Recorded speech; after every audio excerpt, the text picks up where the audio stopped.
So happy to have this interview series on Berks Biz Heroes. And our first guest, our first hero for today is Brad Waples. Yes. And Brad is the owner and operator of Custom It AFP, which is art, fashion, and printing. And I'm really happy to talk to you about this because I truly think that the people I'm talking to are heroes and maybe kind of unsung, maybe people don't know about, but I want our readers and viewers to get to know a little bit more about your story. So, first of all, thanks for taking the time to be with us. Thanks for having me. Absolutely. So, Brad, what inspired you to start the businesses that you currently are in, or that, just even the idea of starting your own business? Yeah.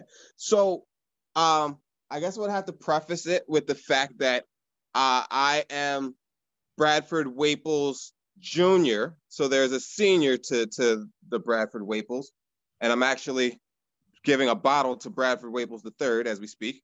Um, but when I was coming up, my dad um, did a whole bunch of different stuff. He was a accountant by trade for 30 years. We ended up in Reading because he became the executive director of the Police Athletic League.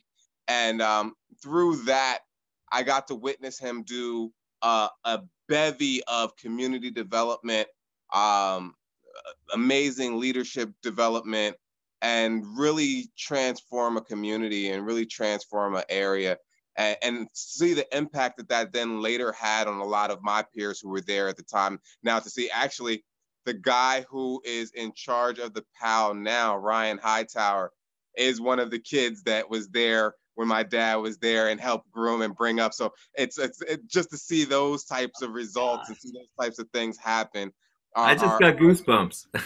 yeah. And the crazy part is a lot of the guys my age and a little bit younger and even a little bit older that are really active in the community right now have most of those guys all came up under my dad. So it's that continuation one of just that legacy and that willingness to help and willingness to see the next generation forward.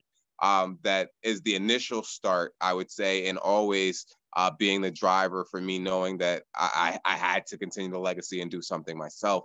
Wow, that's a great story. I didn't know all of that, and the question. I mean, you answered like most of my questions in that. But what do you see as the gifts that you bring? Because I know you're pretty clear about what you don't do well or what you don't, And it's funny because I love that about you, but like there's a lot of things that you really do well. What are your gifts? Um, it's funny. I always say, and so I've been asked this question a million times, and a lot of times I say that my gift actually is that I don't have a talent or skill that I actually can lean on, right? So one of the things, like I told you about my dad, and if anybody ever asks, I always tell that my dad is my superhero, right? So when I was elementary school, one of the things that my dad taught me how to do was to deconstruct things and put them back together. So I look at everything and try to break it down to its base root and then figure out how that base root works and how it interacts with other things. And then once I do that, I can then structure it to make it work however I want it to work. So I always say my talent is being able to deconstruct and take things down to its base root. That can really be helpful in a lot of different areas, like problem solving and conflict management and all these people things that we got to deal with too. That's Yeah, yeah.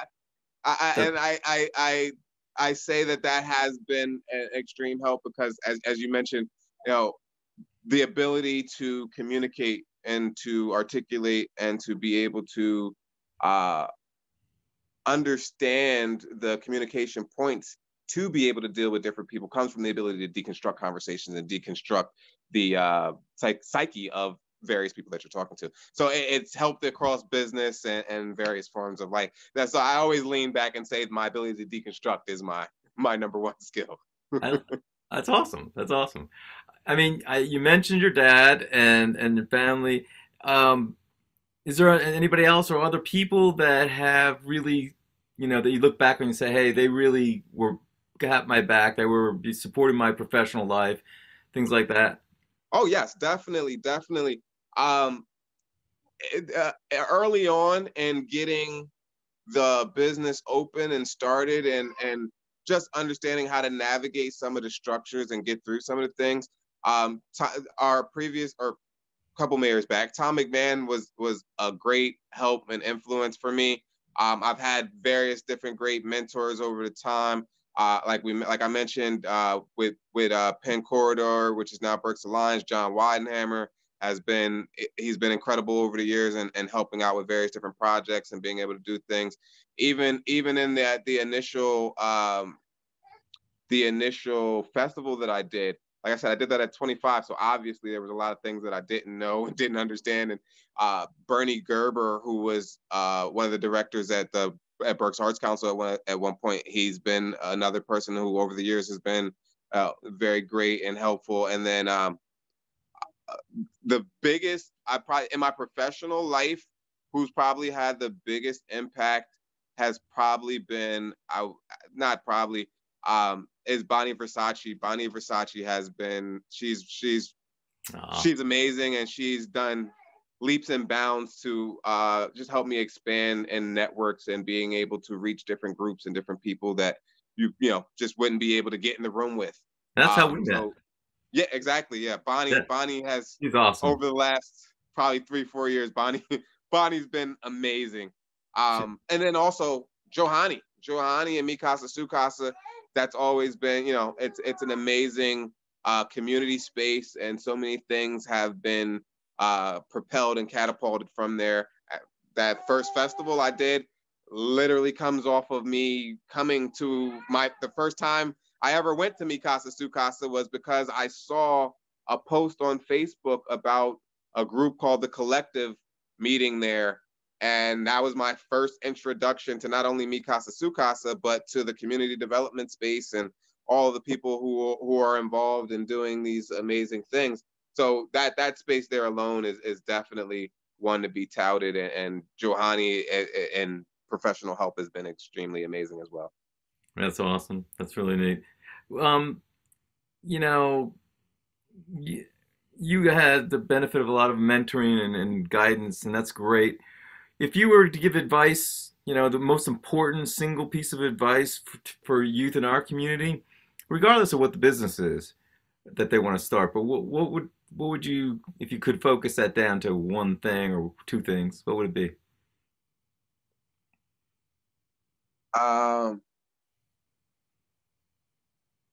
The most important part about doing anything is just doing it. That's the first one. And the second one is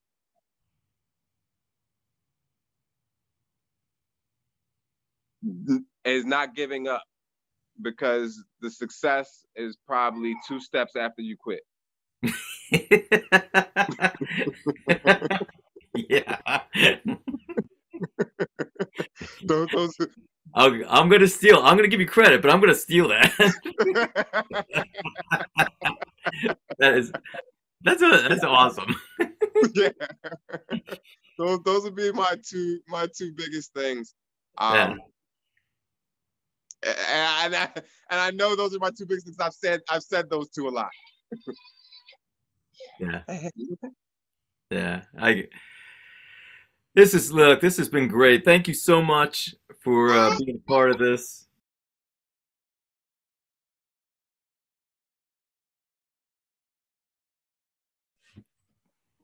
So this is the second interview in our series on Berks Business Heroes, and I'm really happy to have with us today Johanni Sapeda. And Johanny is the owner of Mikasa Sukasa, which is a delicious restaurant, and she's also city councilwoman for the City of Reading District number 6. So thank you for being with me today, and I'm so happy to share your story with our readers and viewers. Awesome. So tell us what what inspired you to start the business that you currently operate? Wow. So two inspirations, Enith and Elias, my two children. I so my children when I started Mikasa Sukasa, my children had to be about 2 and 3, or my son turned 2 actually in the city in here after we moved. But so Mikasa, I feel like Mikasa Sukasa found me. It was during a time where my babies are very little. I was working in New York City. I had 2 jobs. So I would leave my children, my baby sleeping literally, go to work in New York. The commute is like an hour and a half each way. And I missed out on them. I would come home, find them sleeping. I would only spend time with them on weekends. So that started to take like a really toll on me. So I was kind of like praying, asking, seeking for change, and looking for an opportunity that would allow me to spend time with them and also have somewhat of an income.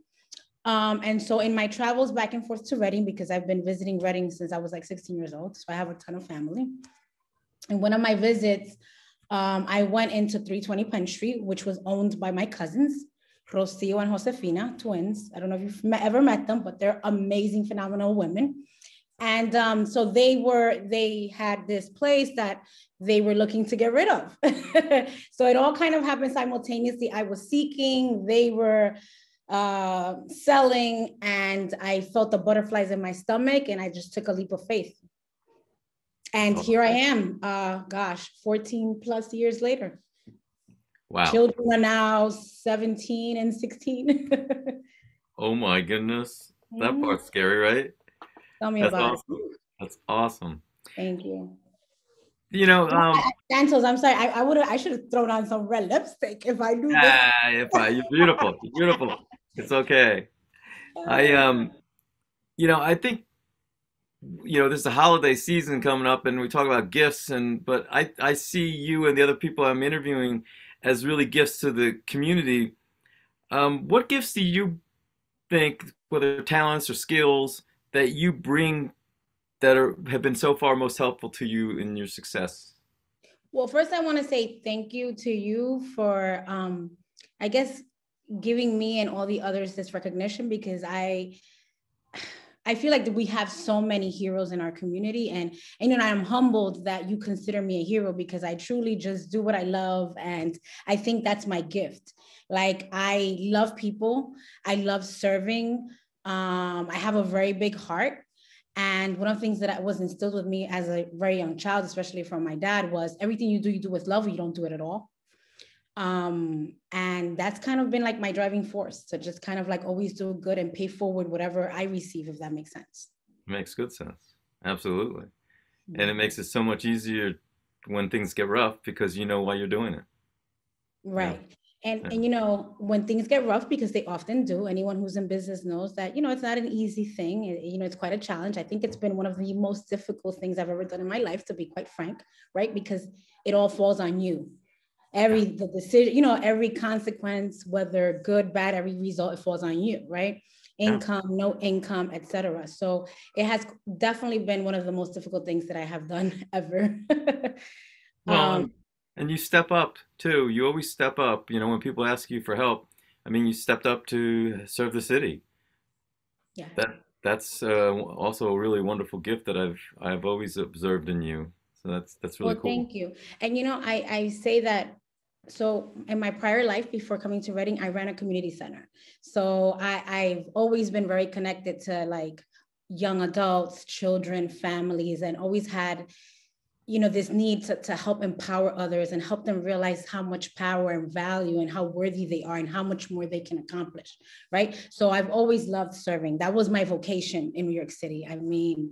Gosh, I loved what I did, but it was, like I said, it just came a time where I'm like, gosh, I'm giving so much of myself to others, and then my babies I'm kind of neglecting, you know what I mean? So I had to find that medium ground. Yeah. Yeah. We got to take care of ourselves first and our families first. I did that with my parents and taking care of them. So I totally get that. Totally get that.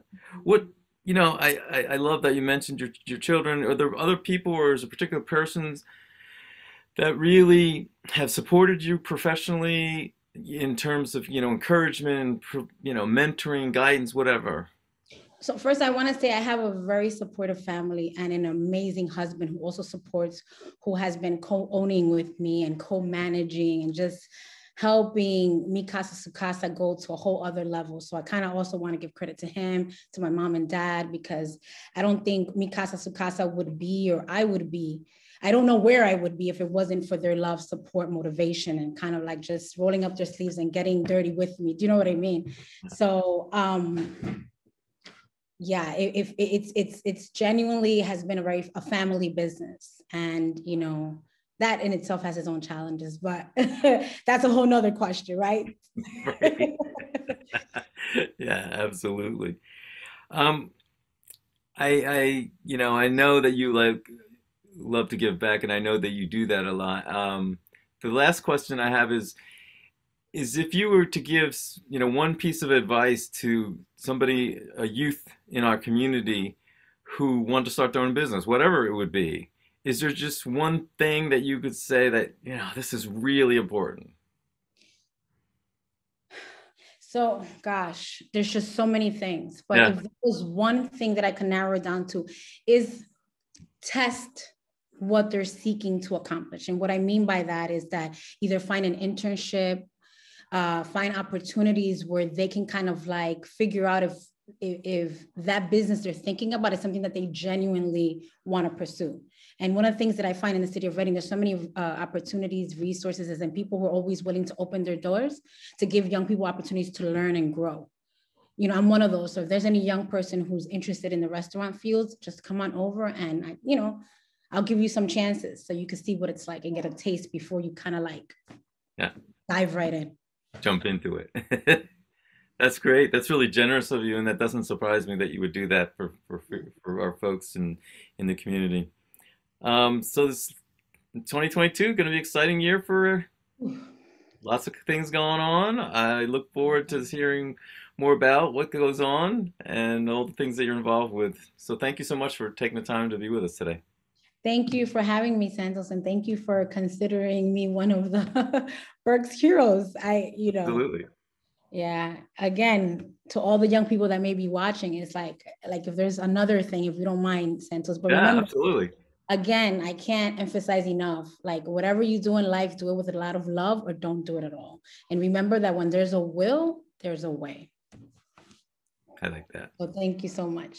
Thank you.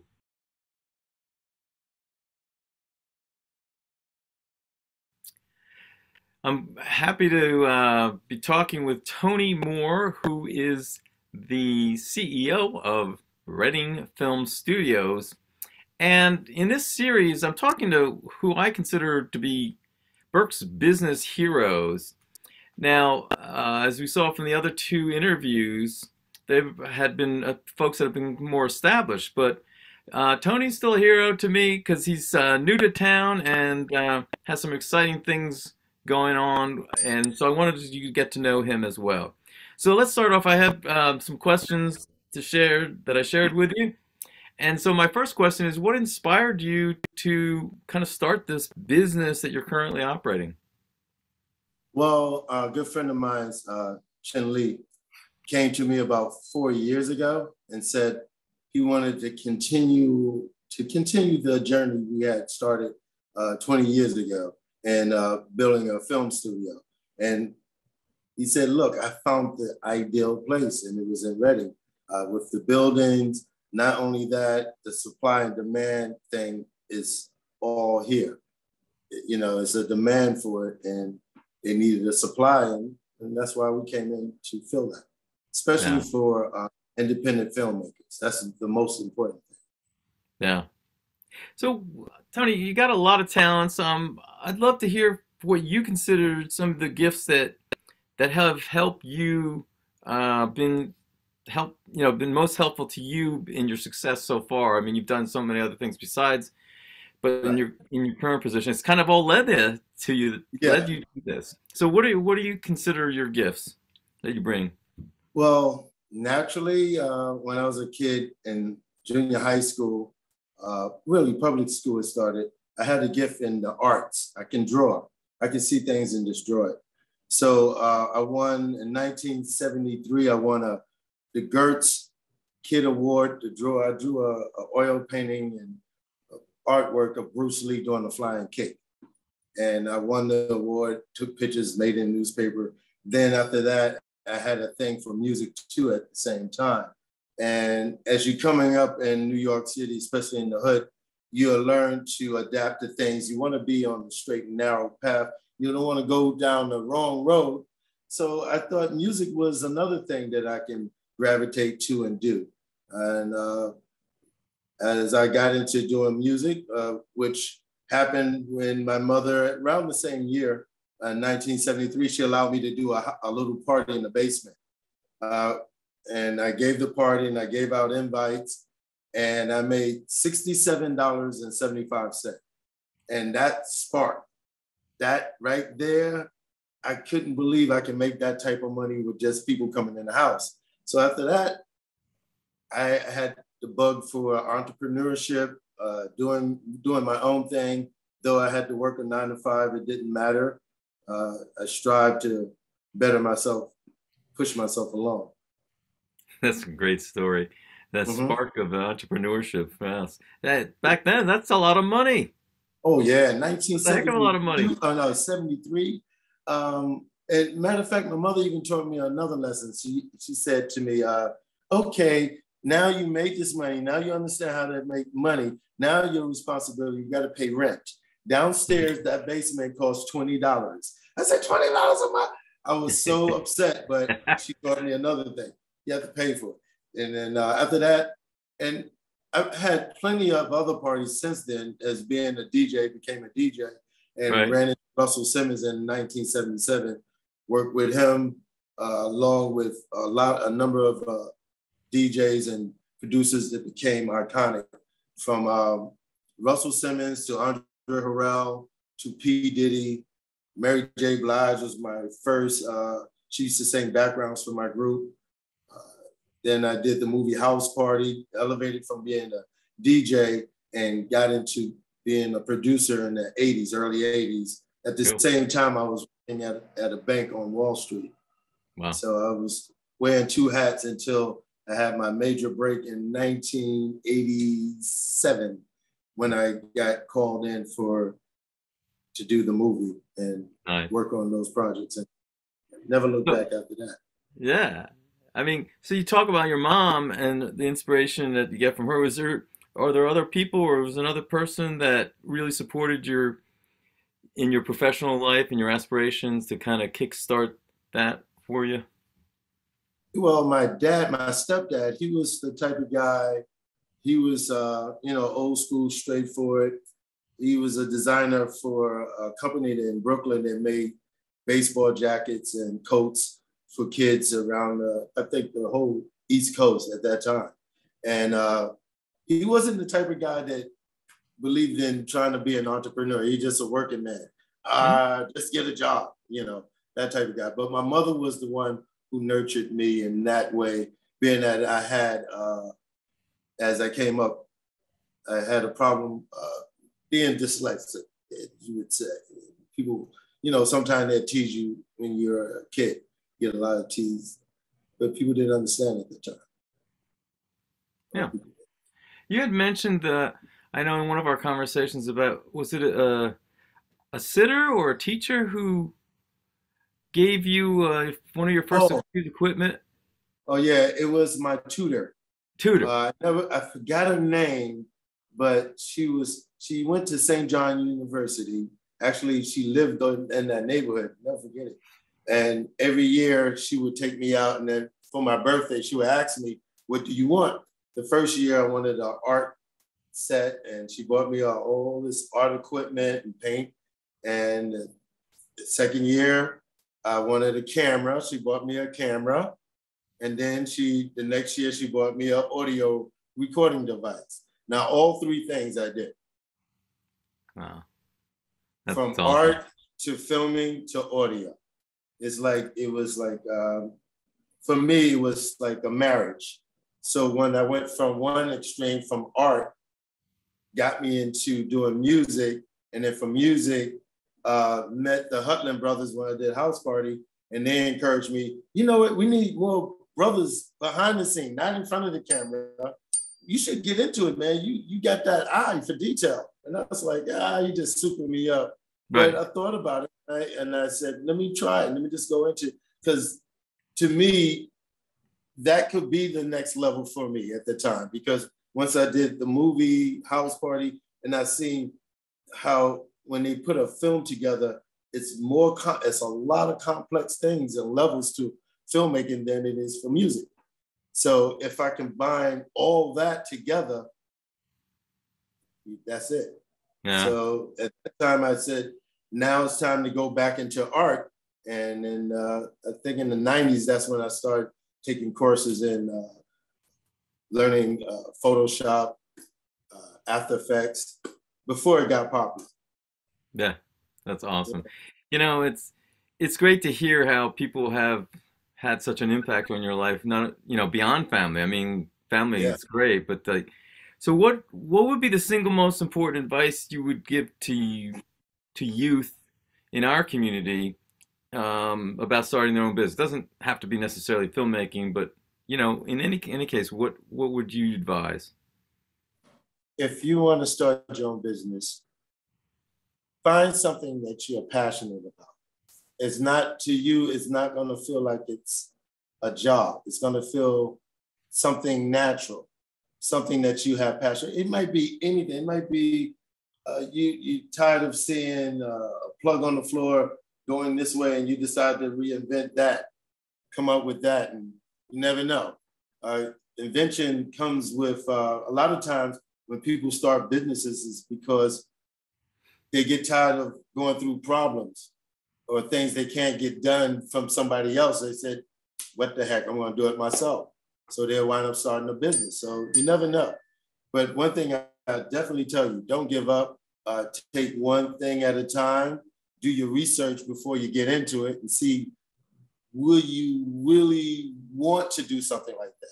Or do you have the, I would say, the natural abilities to work under those pressures or those deadlines you might have? That's about it, basically. That's great. That's really helpful advice.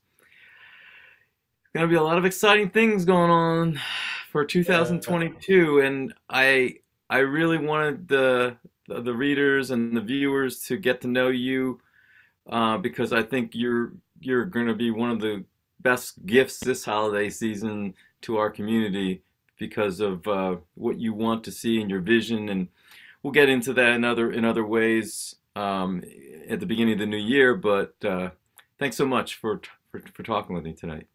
Yeah, no problem. Call me anytime.